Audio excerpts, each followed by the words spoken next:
DS Automobiles have been quick to see that the DS4 model would make a great looking crossover vehicle or SUV. This is the DS4 Crossback, and this limited edition is finished in a platinum metallic grey. This is actually a matte finish, but it does have a slight sheen to it, which I prefer. They've raised the ride height by 40mm and added some plastic trim. Other than those crossover elements, this is a standard DS4. So it's a hatchback with 4 doors, the rear handles being hidden.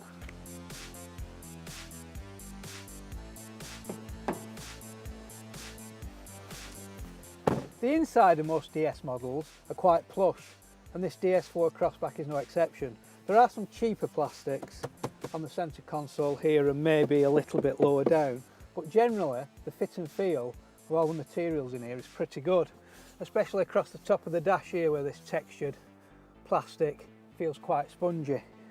It's really quite nice. The 3 main instrument pinnacles have a lovely 3D effect and are configurable for both colour and backlighting, while the 7-inch infotainment screen includes satellite navigation, which thankfully I found to be simple to use. I was happy to see that the dual zone climate controls have their own set of switches, so you won't need to close the sat-nav screen to change the temperature. There is a USB connector located quite deep down in the dash here. Unfortunately there's only one USB connector, which in this day and age is a little bit stingy. But the biggest problem I have, the USB port, is so awkward to reach. Other than the awkward location of the USB port, the rest of the dash has some useful tech available too, including a colour reversing camera, MirrorLink and Apple CarPlay. A nice touch in the front of the vehicle are these slidable panoramic sun visors, which allow more light into the cabin. Seat adjustment is standard, forwards and backwards, up and down. There's also electronic lumbar support available on switches at the side of the seats. The steering wheel is also adjustable for rake and reach, although I would like to see a little bit more upward manoeuvrability in the steering wheel. While space up front is absolutely fine, unfortunately the same can't be said about the space in the rear of the car. Let's take a look.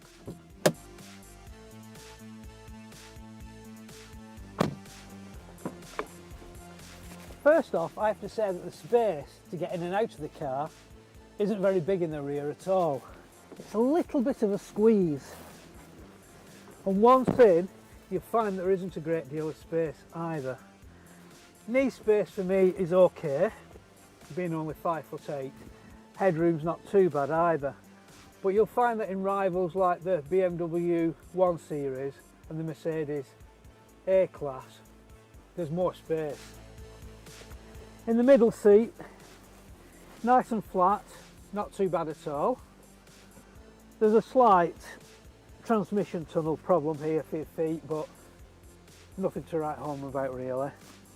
But the biggest problem here in the rear of the DS4 is the fact that the rear windows don't open at all.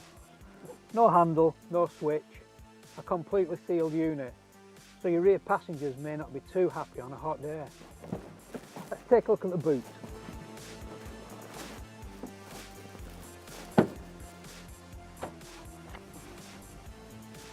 The 385 litre boot is about standard for this size of vehicle. It does have rather a large drop when putting items into it, so you will have to lift items up and over a little bit.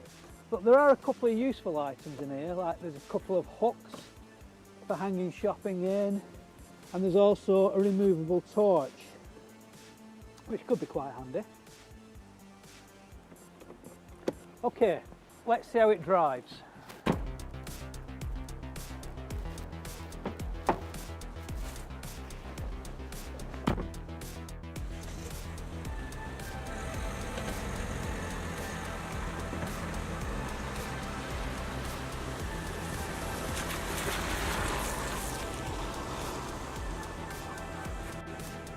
Out on the road, the DS4 Crossback actually drives better than its standard brother, and that's because the ride height is raised slightly and the damping appears to be softer.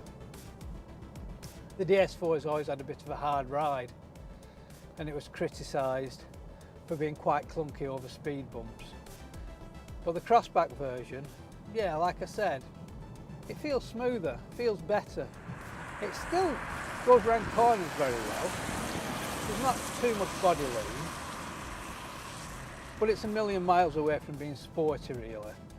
The 1.6 diesel engine pulls very well even from low revs. Overtaking on the motorway is absolutely no problem whatsoever. Having done 600 miles in the car up to Scotland and back in the last couple of days, I can say that cruising's no problem whatsoever. Around town's fine as well, with the gear stick being nice and easy change. Steering's nice and light.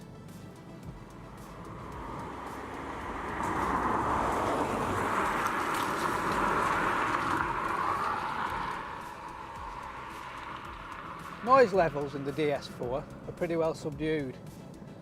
There is a little bit of tyre noise, but on the motorway, even at 70 miles an hour, it was never intrusive. So yeah, it's a pretty relaxing cruiser really. Quieter than I was expecting. Maybe not as quiet as the Mercedes A-Class, but it's pretty damn good.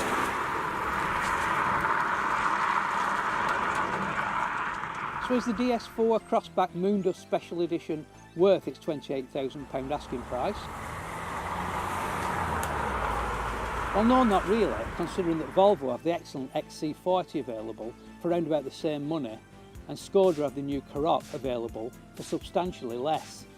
Even the Moondust's matte paint finish, front parking sensors, aluminium sports pedals and a blind spot monitoring system aren't enough to raise it above the competition. For a premium brand, this special edition Crossback just doesn't feel special enough.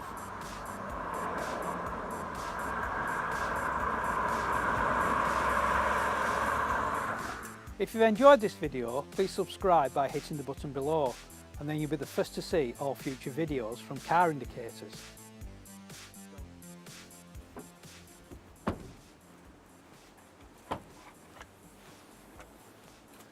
The 385 litre boot in the Crossback is about standard for this size of vehicle.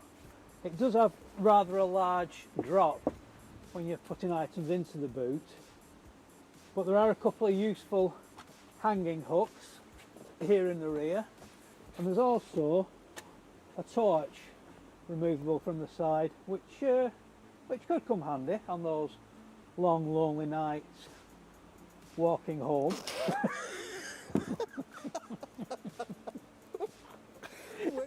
When your Crossback's broken down. I tried to make a joke, but I couldn't see where it was going.